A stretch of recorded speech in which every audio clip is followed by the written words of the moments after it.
Ahoj, vítej u druhého dílu z dnešní učení pro Block Studio.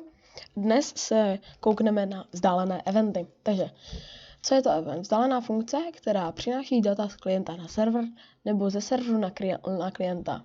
Je to taková věc, prostě, která je tady popsaná. Co je to funkce? Funkce je vzdálená operace mezi klientem a serverem, má jiné výhody i nevýhody oproti vzdáleným eventům. Jednoduše v Exploreru z prvního dílu, Explorer víme, View a Explorer máme tady a vytvoříme event nebo funkci. Kde se nejčastěji používají nebo kde jsou nejčastěji uložené, jsou v Replicated Storage nebo uráče. K čemu vůbec je na přenos eventů, ale mezi serverem a klientem. Z důvodu filtering enabled funkci, tak nemůžeme operovat na server skrze hráče, ale pomocí tohoto eventu může hrát operovat vzdáleně a kontrolovatelně. A to je vlastně, jak je to popsané, je to prostě přenos jakýchkoliv operací, jakýchkoliv operací je event přenosný. Je rozdíl od funkce a eventu. Hned to je nesmí. Vzhledem k tomu, že už to natáčím asi podruhé, tak už tady mám něco připravené. Takže Replicated Storage dostaneme, potom dostaneme event a nadále si v Replicated Storage ten event vytvoříme pomocí toho tlačítka a Remote Event. Vidíte, že tady máme nejčastěji nebo frekventovaně používatelné, tady tyto 4. Poté si ve hráčovi přímo když se spawnuje, připojí na server, tak tady máme skript. Ale to už je lokální skript a ten už zase běží jenom na klientu. Takže vlastně když běží na klientu, tak nemůže operovat všeobecně vůbec se serverem, ale tento skript může zasahovat na server i do klienta. Protože je to serverový skript, je na serverové straně. Tento skript může zasahovat pouze na klienta a na Replicated Storage. Ale tento taky může na Replicated Storage. Replicated Storage je takový konektor. Když si dáme takhle play, tak vám něco ukážu. Když máme tady toho klienta, jakože current jsme na klientu, tak do server script server nemůžeme, do server storage taky nemůžeme, protože to je všechno na serverové straně. Ale když se podíváme, tak do Replicated Storage my můžeme jako hráč. A current server může zase do server script service, do storage, kdyby tady něco bylo, tak taky můžu otevřít, ale také může do Replicated Storage. Takže je to takový, když to tak řeknu, konektor mezi těmito. Takže my vlastně tento event vyvoláme a potom ho někde přijmeme. Přijmeme ho na serveru a vyvoláme u klienta. Takže skripty u klienta můžou obsahovat třeba něco jako game.players.localplayer. Local player je přímo ten hráč, u koho ten skript teda běží. Kdyby se to chtěli udělat na serveru, tak nám to nepůjde, hodí nám to error, protože server není klient a svým způsobem vlastně ani nemůže vlastně být klient, protože to je server, oni ty klienti jsou na něho připojení. Takže vyvoláme event jako první a poté ho přijmeme. Jakoby event už přímo máme. Takže ve skriptu si ho lokalizujeme. Takže local event, první si děláme replicated storage. Takže game, get service, replicated storage a local event se rovná replicated storage. Počkáme na ten náš event. Tak, jak my ho vyvoláme? Eventy a funkce jsou trošičku rozdílné na vyvolání a přijatí, ale to si vysvětlíme velmi rychle. Event vysíláme takzvaně funkcí fire server a funkci vysíláme invoke server a přijímáme on server invoke a u eventu on server fired nebo on server event. Tak. Ale je to trošičku jinak. Hned si vysvětlíme. Takže jak vyvoláme event? Já budu specificky vyvolávat event, když hráč klikne. Takže mouse a dáme. Budeme mít game.players.local player get mouse. Tak a máme myšku. Tak. A když půjdeme na stránky tady, tak vlastně zjistíme, že myška má eventy tyto. Takže button 1 dole, takže to je toto tlačítko, kterým normálně klikáte, dvojklik a trojklik. A vidíme vlastně i co se stane, nebo kdy to se vlastně spustí ten event, když se co stane. Tak, a my chceme button 1, protože my chceme button levé tlačítko na myšce. Takže dáme button 1 doven. Můžeme skopírovat, ať to máme přesně. Takže mouse dát button 1 down. My připojíme funkci a dáme print hello. Nevím, jestli to bude fungovat. Pokud ne, tak hned spravíme a ukážu aj jak. Tak vidíme, že nefunguje a když klikneme, tak se nic nestane a teď vám ukážu jak. Půjdeme na stránky, sejdeme dolů a je tady přímo i kód, jak bude fungovat. Takže oni nám už ty závorky předdělali, takže mi toto vlastně stačí, když jenom tady toto vlastně posuneme do tady tohoto. Ono už je to vlastně svým způsobem připojené. Takže když dáme play,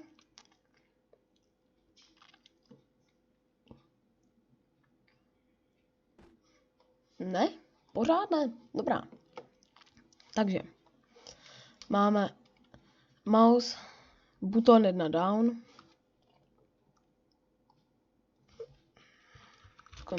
connect function. Myslím, že už by to mělo být takhle, ale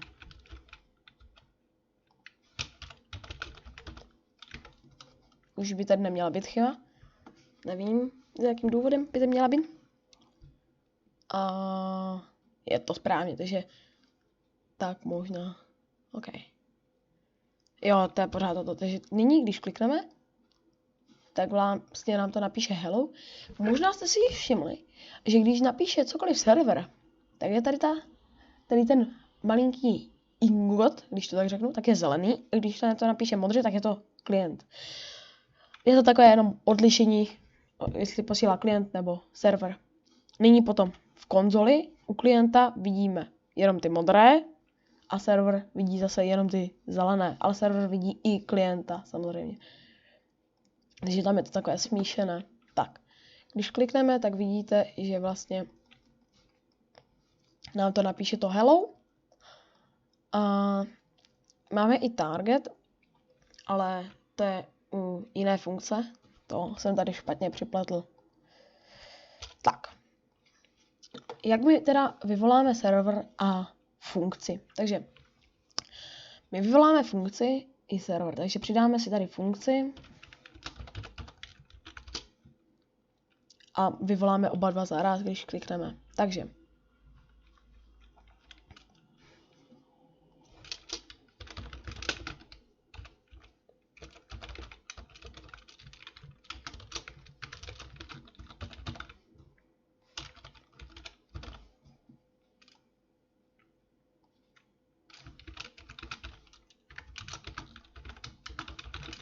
Fire server. Toto je poměrně důležité, vysvětlíme si hned.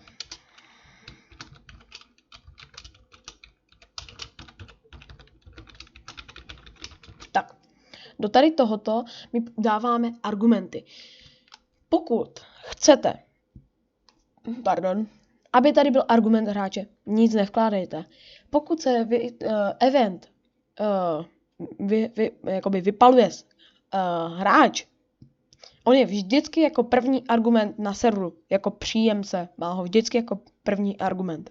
Takže, pokud chcete hráče, nepište nic. Pokud však chcete ale cokoliv přidat, můžete tady napsat. Tak. My zavoláme event a vyvoláme funkci. Ale co my ještě můžeme udělat speciálně o funkce, takže že uděláme toto a můžeme přidat například třeba vrácená hodnota. Toto je speciální věc u funkce a tu si hned vysvětlíme.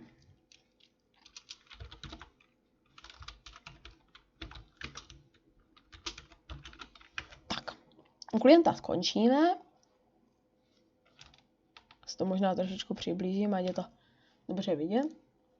Tak. A tady my napíšeme teda náš kód na příjem. Takže máme event, já si tady jenom dopíšu tu funkci.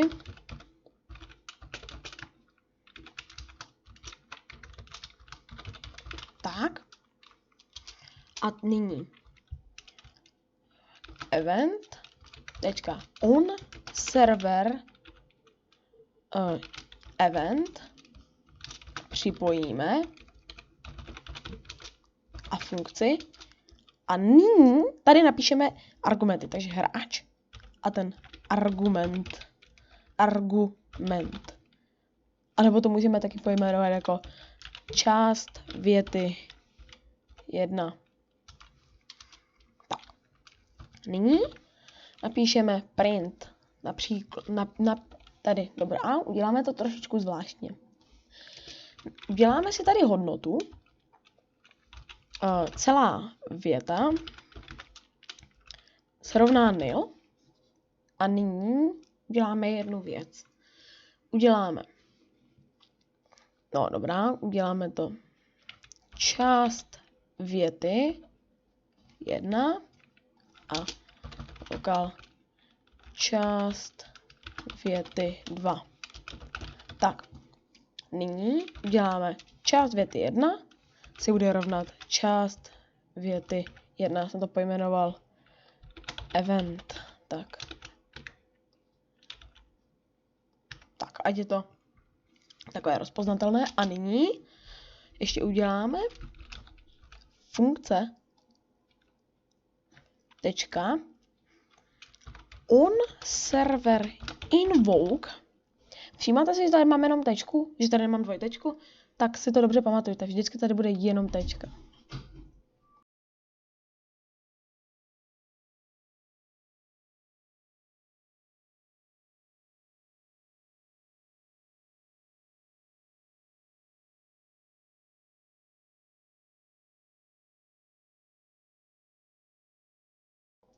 Jsem svět. Tak vždycky je tam jenom ta tečka teda. Tak. Si připojíme. Dělám si srandu. My musíme u tohoto napsat se rovná a funkce. A v té funkci my přijímáme zase toho hráče a argument. A máme end. Tady je to jednodušší. Je to takové trošičku kratší. I přesto, že je to mnohem jakoby svým způsobem další. Tak. Část věty 2 se nyní teda rovná argument a u toho si u té funkce vyvoláme i tu schopnost hráče, nebo dobrá i u toho eventu. Tak. Nyní vyprintíme takzvaně část věty 1 plus část věty 2.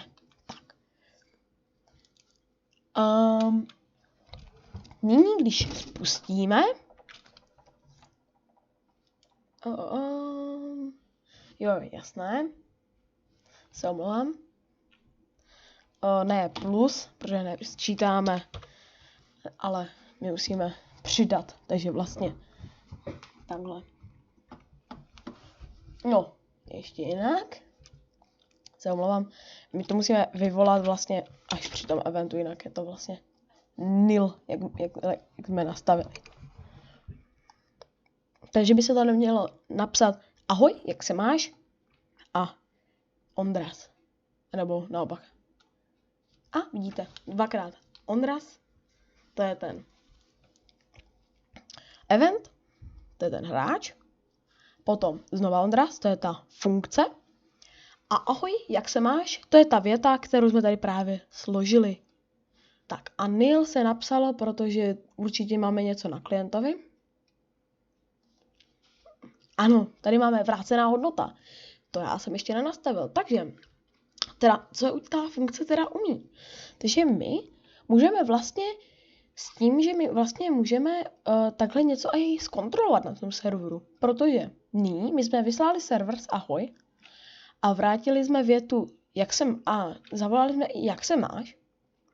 A pokud já něco zkusím napsat, pokud to vyjde, budu šťastný. Takže uvidíme.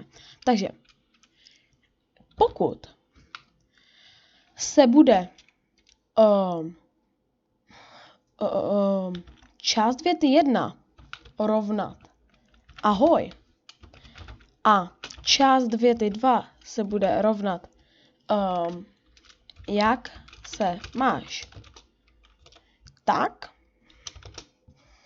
my vlastně uděláme takzvaně poté a dáme return, takže vracíme něco. Vše je v pořádku. Tak, a možná si všímáte, že mi tady pořád něco červená. Ano, pokud budeme kontrolovat hodnotu, vždycky zadáváme 2 rovná se. A pokud budeme nastavovat hodnotu, tak dáme jenom 1 rovná se. Tak, nyní, když my vlastně dáme play, tak by se mělo stát určité. Takže hned vám to vysvětlím. V tomto skriptu my vyvoláme server i jak event, tak funkci s těmato hodnotama a budeme čekat na vrácenou hodnotu. Na serveru to přijmeme a zapíšeme si to. A pokud si bude event bude rovnat ahoj a funkce se bude rovnat jak se máš, tak vrátíme hodnotu této funkci, což je tato funkce, takže to tady ta funkce, takže budeme vracet hodnotu, takže dostaneme vrácenou hodnotu a ta hodnota bude vše je v pořádku. Tak schválně, jdem si to ověřit. Takže zase 2x Ondras, takže to je ten hráč a vidíme, že vše je v pořádku na klientu, takže nám vlastně když si na to klikneme, tak zjistíme, že to je tento první odraz je s tadyma, tento druhý odraz je s tadyma a vše je v pořádku, je z klienta. Já doufám, že se vám video líbilo, že jste se trošičku něco přiučili na eventech a pokud se to hodně líbilo, můžete zanechat i palec nahoru. Děkuji za slednutí a ahoj.